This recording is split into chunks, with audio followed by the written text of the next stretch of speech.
because cleaning India is not a physical job, it's a mental problem. People think this is not their duty.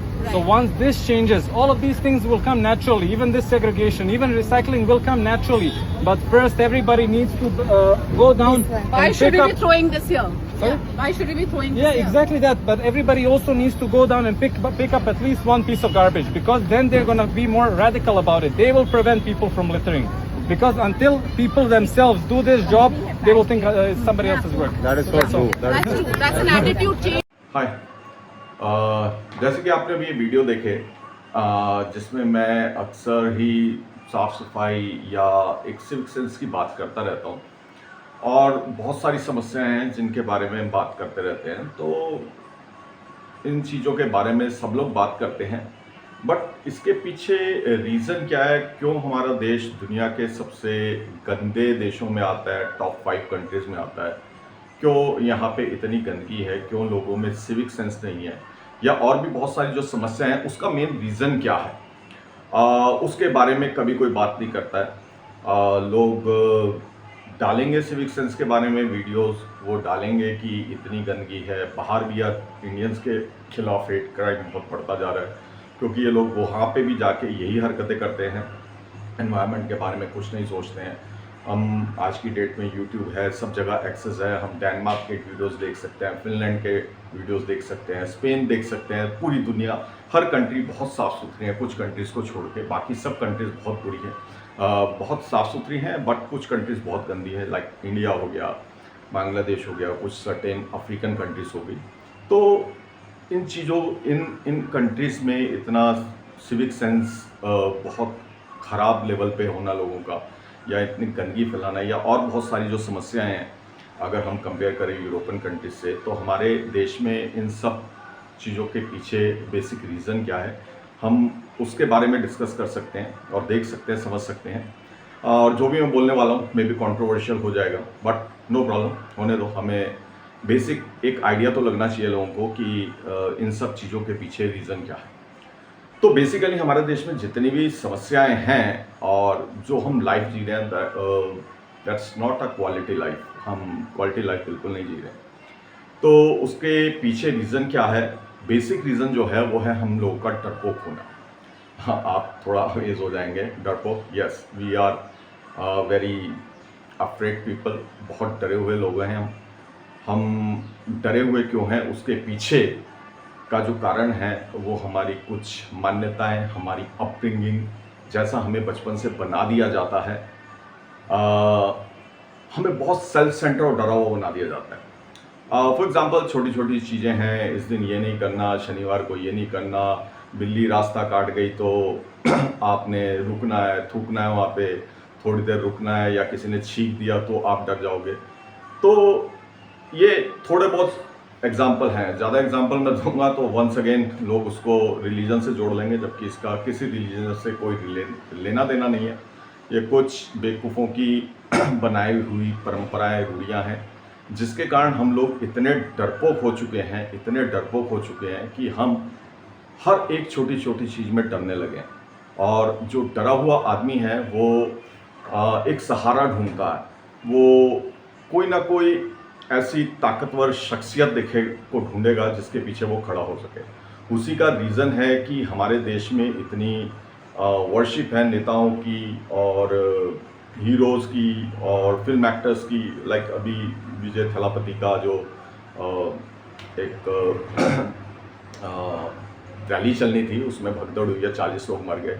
तो इतना पागलपन हमारे देश में इसलिए है क्योंकि हम बहुत डरे हुए लोग हैं, हम लोगों को सहारा चाहिए, हम ढूंढते हैं, हम सहारे ढूंढते हैं, कहीं ना कहीं किसी के पीछे खड़े हो जाए, क्योंकि हमें बचपन से सिखाया जाता है कि ये चीज़ करोगे तो ये हो जाएगा, ये करोगे तो ये हो जाएगा, आप ये पाठ कर लोगे तो आपका ये भला हो जाएगा, आप जाके यहाँ नहा लोगे तो आपके पाप धुल जाएंगे, ये कर लो तो आप पास हो जाओगे, आप फलाना ढिमकाना। तो आपकी अपब्रिंगिंग ऐसी हो रही है, आपको इतना डरा हुआ बनाया जा रहा है कि आप कभी किसी भी चीज़ को बेसिकली कहीं किसी आपने कोई आंदोलन करना है या आपने किसी चीज़ को सही करना है, तो उन्हें पॉलिटिशियंस को मालूम है कि आप डरे हुए लोग हैं, तो आप अगर कहीं इकट्ठा होने की कोशिश करते हो तो आपको किसी और चीज़ का डर दिखा के डिफरेंट डिफरेंट ग्रुप्स में डिवाइड कर दिया जाता है। और ऐसा वो डरा जो इंसान है वो सेल्फ सेंटर्ड हो जाता है।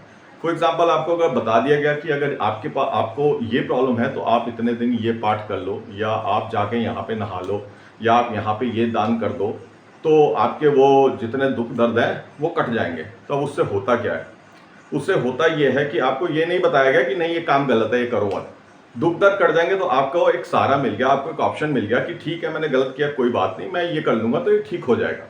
उससे आप क्या होते हो, अगर आप साइकोलॉजिकली देखोगे तो उससे आप बहुत ज़्यादा सेल्फ सेंटर्ड हो जाते हो कि ठीक है मेरी हर समस्या का इलाज है और मैं ये करूंगा तो उसका इलाज ये है। आप सेल्फ सेंटर्ड हो गए तो आप उसके बाद समाज के बारे में नहीं सोचोगे। अब आप समाज के बारे में नहीं सोचोगे तो आपके लिए आपका घर ही बस साफ सुथरा रखना जो है इम्पोर्टेंट है। अब आप छोटे छोटे टुकड़ों में बट गए, डिवाइड हो गए इन कांड से, तो फिर आपका पड़ोसी के घर के बाहर कचरा है तो आपको उस बात से कोई फर्क नहीं पड़ता। और यही चीजें फिर आगे जाके, फॉर एग्जांपल अभी लद्दाख के अंदर आपका चार लड़कों को, जवान लड़कों को डायरेक्ट गोली मार दी गई। वो गोली मारी गई डायरेक्ट सिर पे, छाती पे, ना उनके पैरों पे, ना वाटर कैनन यूज हुआ, ना कुछ हुआ, किसी को कोई फर्क नहीं पड़ता। क्यों? क्योंकि लोग सेल्फ सेंटर्ड है। वो बचपन से ही डरपोक बनाए गए हैं, उन्हें सिर्फ अपने बारे में सोचना ही बताया गया है। तो अगर लोग इस तरीके के होंगे, इस तरीके की उनकी अपब्रिंगिंग होगी और इस तरह से उन्हें सिखाया जाएगा बचपन से, तो ऑब्वियसली आप समाज के बारे में तो कभी सोचने ही नहीं वाले, नॉट एट एनी कॉस्ट। और वही रीज़न है कि हमारे देश में हजारों तरह की समस्याएं हैं। हमारा जो बेसिकली मैं जिसकी बात करता रहता हूँ, साफ सफाई की और इन सब चीज़ों की, उसका रीज़न भी वही सेल्फ सेंटर्ड होना। अपना घर साफ है तो ठीक है, दूसरे का घर या दूसरी जगह खराब है तो हमें इस बात से कोई फर्क ही नहीं पड़ता। हम समाज, हम सोसाइटी, हम एनवायरनमेंट के बारे में सोच ही नहीं रहे हैं। क्यों नहीं सोच रहे हैं? क्योंकि हम सेल्फ सेंटर्ड है। ये सब कहाँ मिलेगा? ये आपको इंडिया में मिलेगा, आपको बांग्लादेश में मिलेगा, आपको अफ्रीकन कंट्रीज़ के अंदर मिलेगा, जहाँ पे जादू, टोने, टोटके, ये सब चीज़ें हैं। आपको ऐसा नहीं है कि बाहर के देशों में अंधविश्वास नहीं है या ये चीज़ें नहीं है, डरपोक, बट इस लेवल पे, जिस लेवल पे हमारे देश में, वो आपको कहीं नहीं मिलेगा। आपको यूएस वगैरह में भी ये सब चीज़ें मिलेंगी। यूएस में गंदगी वहाँ मिलेगी जहाँ पे आपके नशा बहुत जा रहा है, जहाँ पे आपके जॉम्बी ड्रग मिलती है, जहाँ पे आपकी फैंटालिन और ट्रैंक जैसे ड्रग्स मिलती हैं, तो वो तो नशेड़ी लोग हैं, वो तो गंदगी फैलाएंगे, ठीक है।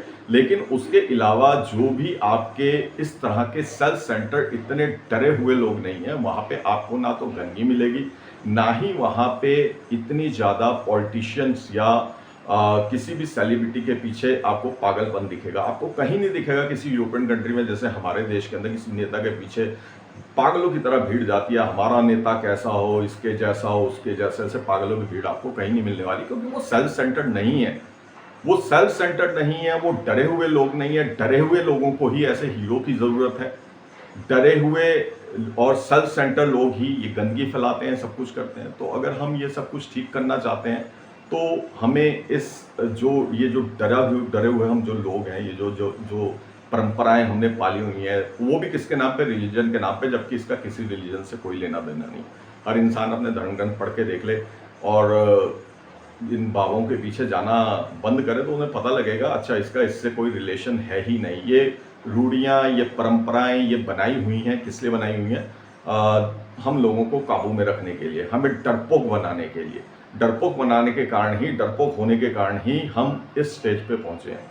तो दैट्स इट, इतना मुझे बताना था। मुझे पता है कोई फर्क तो पड़ेगा नहीं, क्योंकि जब नानक, कबीर या स्वामी विवेकानंद वो आए, समझा के निकल गए, वो भी इंसान ही थे, ठीक है। बट ठीक है, हम भगवान बनाते हैं उन लोगों को, बट एक्चुअल इंसान वैसे ही होते हैं। तो वो जब समझा के थक गए, निकल गए और वो नहीं कर पाए, तो हमारी क्या औकात है? कोई औकात नहीं है। बट हाँ, रीज़न यही है, जब तक इन चीज़ों से बाहर नहीं आते तब तक इस देश की हालत यही रहने वाली है। Thank you.